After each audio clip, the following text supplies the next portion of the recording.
Have you ever signed a contract and just kind of skimmed the fine print? Well, this is a story about a legal showdown between a single homeowner and his pretty powerful homeowners association. And believe it or not, the entire case, everything, hinged on the definition of one single ordinary word. I know, it sounds like a weird question, right? But it is the absolute heart of this case.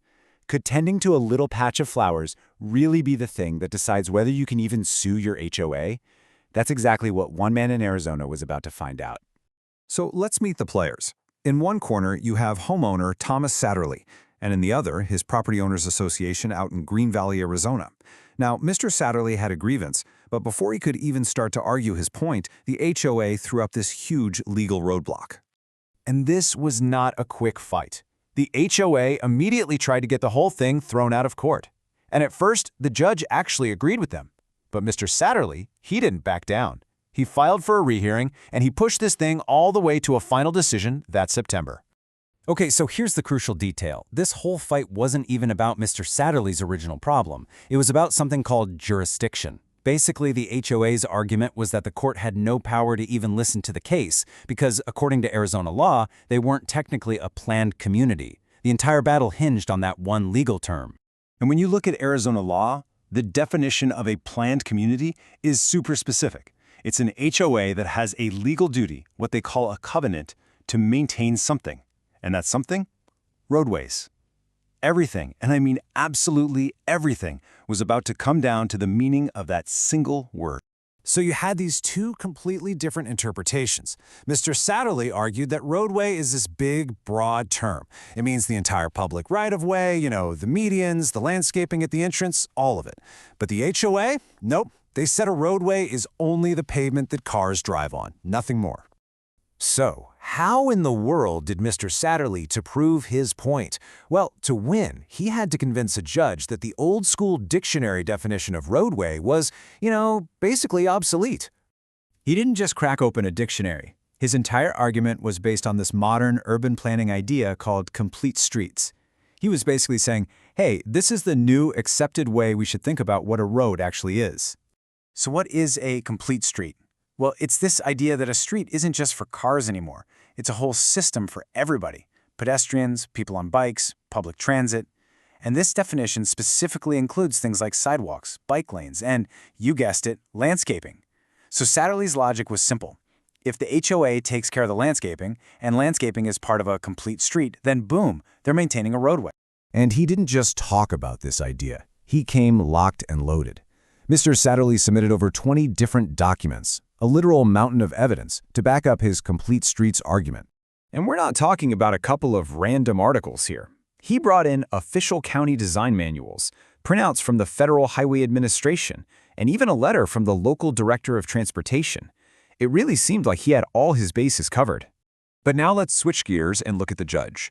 She's faced with this gigantic stack of super technical documents, but she didn't get lost in all the jargon. Instead, she used this very clear, methodical, legal approach to get to the truth. Her approach was a really simple two-step test.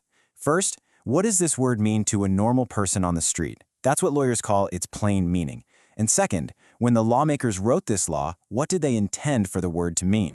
So to figure out the plain meaning, the judge did something surprisingly simple. She went to the dictionary. And not just one. She looked it up in 6 different dictionaries.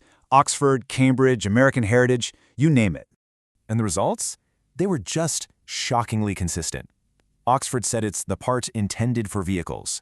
Cambridge said it's where vehicles drive. American Heritage? The part over which vehicles travel. The everyday definition was just undeniably clear and pretty narrow. So, after step 1 of her test, the conclusion was inescapable.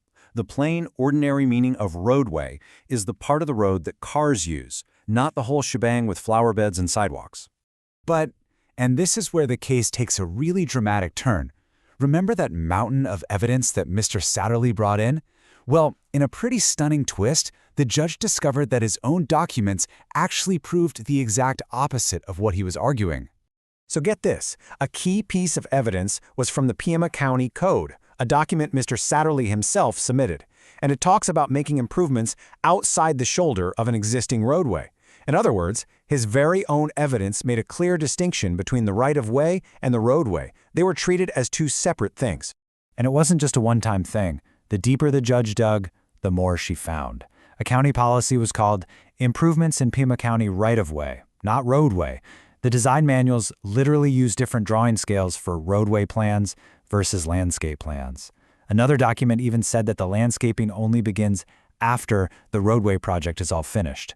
His own evidence was torpedoing his argument piece by piece. Okay, so with the plain meaning settled and the petitioner's own evidence backfiring on him, the judge had just one last thing to check off her list. What did the lawmakers actually intend when they wrote this law? And this was the final nail in the coffin. The judge pointed out that the law had been updated back in 2014, and by then, this whole complete streets idea was already a pretty well-known concept in urban planning. So the judge's logic here was just rock solid. If the Arizona legislature had wanted to include things like landscaping, they could have easily done it. They could have used a bigger term like rights of way, or even the term complete streets itself, but they didn't.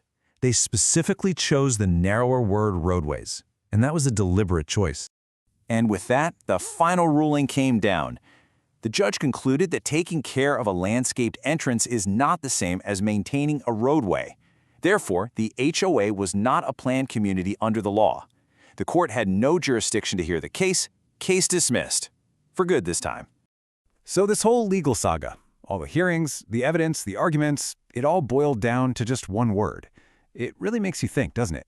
In all the documents that run our lives, our apartment leases, our job contracts, our own HOA rules, how many huge agreements are hanging by the thread of a single word that maybe we never even stopped to think about?